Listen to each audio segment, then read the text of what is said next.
लंबाई का सही मापन। बच्चों, यह तो आप जानते ही हैं कि लंबाई मापने के लिए हम कुछ मात्रकों का उपयोग करते हैं। तो क्या आप उनके नाम बता सकते हैं? बिल्कुल सही, मिलीमीटर, सेंटीमीटर, मीटर, किलोमीटर आदि।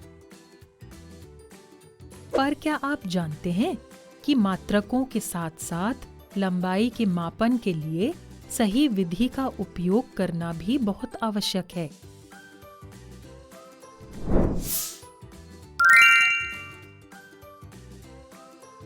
चलिए, आज हम किसी वस्तु की लंबाई मापने की सही विधि को समझते हैं। इस प्रयोग के लिए हमें चाहिए एक डायरी या किताब, एक पेंसिल, एक नया स्केल,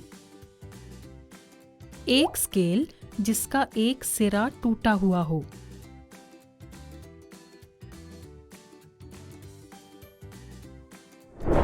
तो चलिए शुरू करते हैं।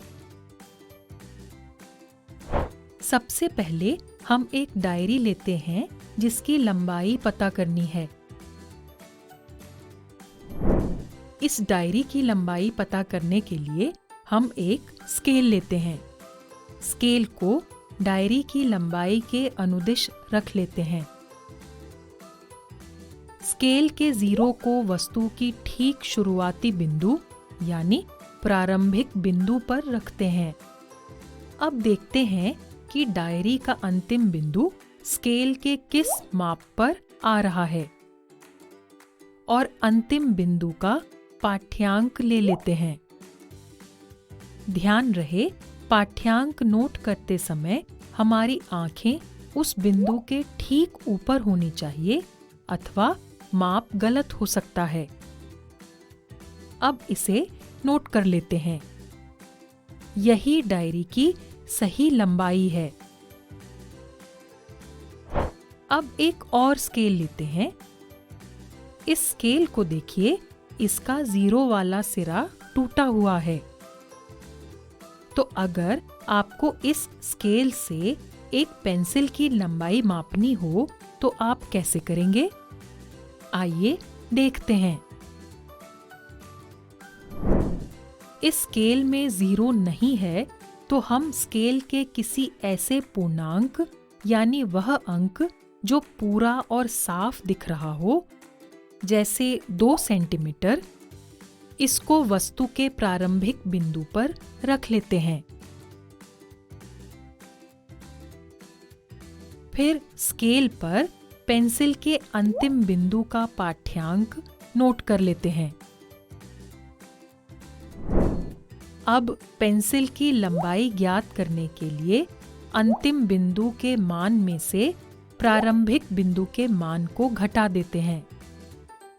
यहाँ हमने प्रारंभिक बिंदु 2 सेंटीमीटर माना था और अंतिम बिंदु 13.3 सेंटीमीटर पर मिला है। तो पेंसिल की लंबाई हुई 13.3 सेंटीमीटर माइनस 2 सेंटीमीटर यानी 11.3 सेंटीमीटर। तो हमने क्या देखा? हमने देखा कि डायरी की लंबाई 23.4 सेंटीमीटर है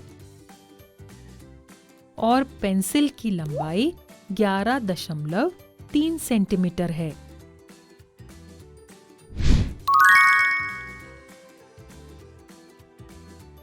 किसी वस्तु की लंबाई उसके प्रारंभिक बिंदु और अंतिम बिंदु के बीच की दूरी के बराबर होती है।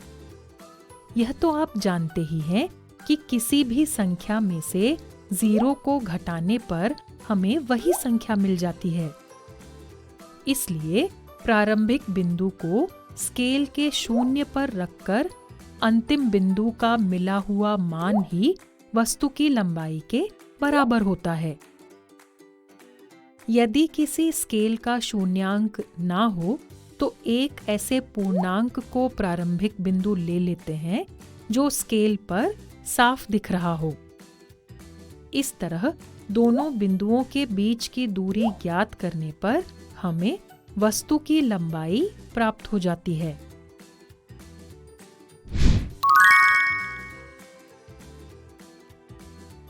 तो आज हमने किसी वस्तु की लंबाई मापने की सही विधि को समझा। तो यह था आज का प्रयोग।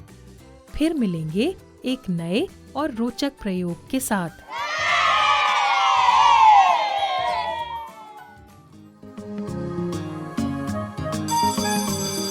ओके बच्चों, बाय बाय बाय। बच्चों अब मैं जाती हूँ, कल फिर मिलने आती हूँ। इंग्लिश में अब होंगी बातें, मैथ सीखेंगे हंसते गाते। पहेली, किस्से और कहानी सुनना अब तुम मेरी जुबानी। बात बड़ी है सीधी सीधी, मैं हूँ आपकी संपर्क दीदी। आपको ये वीडियो देखकर मजा आया ना?